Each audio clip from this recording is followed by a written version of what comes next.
আপনি কি মনে করেন ঢাকা ইউনিভার্সিটি ডাকসুর মতো জায়গায় 3 গুণ বেশি ভোট পেয়ে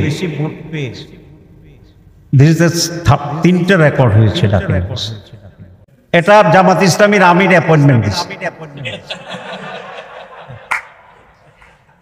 আমি এরপর ব্যাখ্যাটা করি। আজকে আমি 1 ঘন্টা তোমাদের সময় দেবো, সব প্রসেস হবে। আচ্ছা, ইউ ওয়েট। প্রথম কথা হচ্ছে বাংলাদেশের প্রাইভেট ইউনিভার্সিটি কত? 100-র উপরে। 100-র উপরে। আমি যদি ধরে নিই 16টা জামাত ইসলামীর লোক, যদি ধরে নিই, তার বাকিটা কাদের? আচ্ছা, এখন আমার কাছে 10টা পাখি আছে। আপনি শুধু বললেন যে একটা পাখি উনি নিয়ে গেছে, আর 9টা কোথায় নিচ্ছে এটা আপনি বললেন। এগুলো হচ্ছে এক ধরনের প্রপাগান্ডা। জামাত ইসলামীর যদি তারা বেশি হয়, তারা তাদের যোগ্যতার বলে হয়েছে, যদি হয়, আমি জানি না কারা কারা 10 জন জামাত ইসলামীর। 2 নম্বর হচ্ছে সব বাকিগুলো তাহলে আরেকটা পার্টি। তো তাহলে সেভাবে যদি আমরা বিতর্ক করি, তো তাহলে কি সলিউশন পাওয়া যাবে? আমরা তো এটা জানি 3টা সচিব জামাত ইসলামীর, সচিবের সংখ্যা হচ্ছে 100, তাহলে বাকি 97 টাকা। এখন কথা হচ্ছে আমরা তো এগুলো বলি না। আমরা কেন বলি না? আমরা সব নেগেটিভ নোংরা রাজনীতিকে পরিহার করতেছি। ঠিক আছে, আমাদের এটাই তো প্রমাণ হয়েছে যে ঢাকা ইউনিভার্সিটিতে শিবিরের সমর্থন, মানে মেধাবী অধিকাংশ ছেলেই শিবিরের পক্ষে। তো মেধাবী আছে না আমাদের ছাত্রই তো মেধাবী। ক্লাসের ফার্স্ট, সেকেন্ড, থার্ড সবসময় ছাত্র শিবির ছিল এই 15 বছর ছাড়া। তো ওরা মেধার ভিত্তিতে হচ্ছে। যেমন জাহাঙ্গীরনগর ইউনিভার্সিটি ভাইস চ্যান্সেলর তো ডিক্লেয়ার্ড নন ভেটারান বিল, এবং সেই কারণে নাটকও বেশি হয়েছে। এখানে যে নাটক হয়েছে 12,000 ভোট করার জন্য 48 ঘন্টা সময় লাগছে। তো এসব নাটক আপনারা দেখতেছেন না? আমি আপনাদের মধ্যে একটা অনুরোধ, সেটা হচ্ছে প্লিজ দেশের জন্য সাদাকে সাদা বলা, কালোকে কালো বলা, সঠিক তথ্য তুলে ধরা আপনাদের জাতির সকলের। একজন ইউনিভার্সিটি বিষয়ে how he can make so much delay, মানুষ তার এফিসিয়েন্সি সম্পর্কে প্রশ্ন করছে না।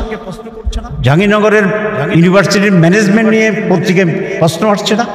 তাহলে একটা ইউনিভার্সিটির ম্যানেজমেন্টের যদি ত্রুটি, এই ইউনিভার্সিটির প্রতি বাংলাদেশের মানুষের কনফিডেন্স কোন লেভেলে যাবে?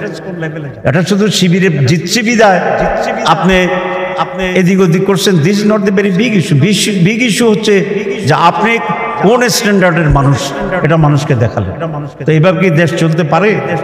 এই দেশ রক্ষার দায়িত্ব আপনাদের সকল।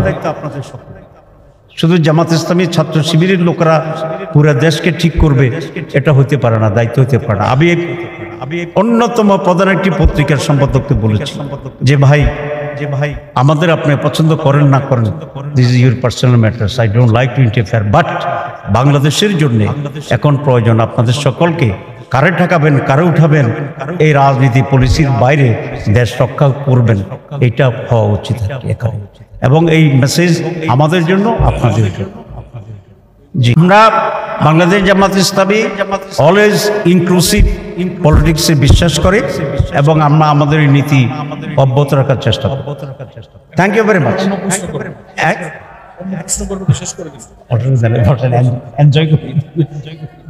একটু 1 মিনিট। জি বলেন। আসলে দেখেন জি জি জি জি বসেন। পিআর আর নর্মাল ইলেকশন সেম। প্রেসিডেন্ট অফিসে থাকবে, নর্মাল ইলেকশন সেই প্রেসিডেন্ট অফিসে যে বুথ থাকবে সেই বুথ থাকবে। ব্যালট আগে থাকতো ব্যক্তি ক্যান্ডিডেটদের নামে, এখন ব্যালট থাকবে দলের নামে। সুতরাং এই ভোট দিতে কোনো জটিলতা নাই, সহজ ইস্যু।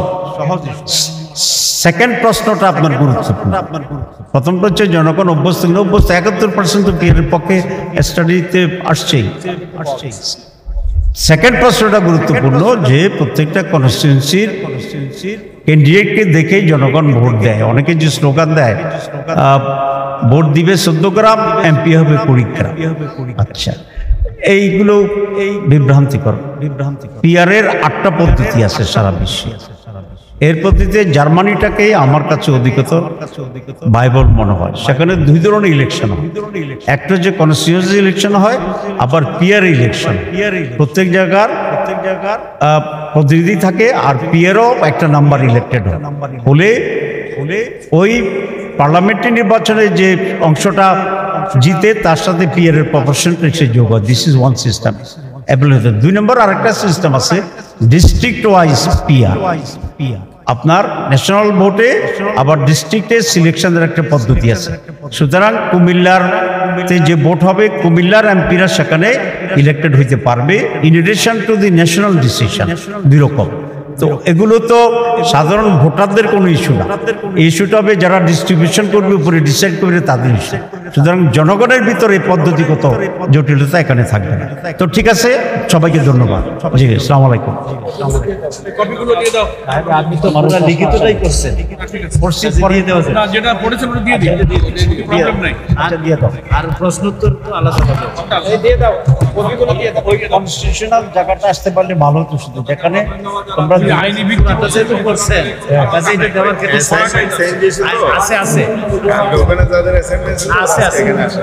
আমিন ভাই, আইনি ভিত্তির দুই একটা কথা আছে। ওই আইনি ভিত্তি আছে, ওতেই হবে। আর আমাদের আচ্ছা, ঠিক আছে। আমাদের আজকের হাইলাইট হবে কর্মসূচি। এটাই সবাই হাইলাইট হবে।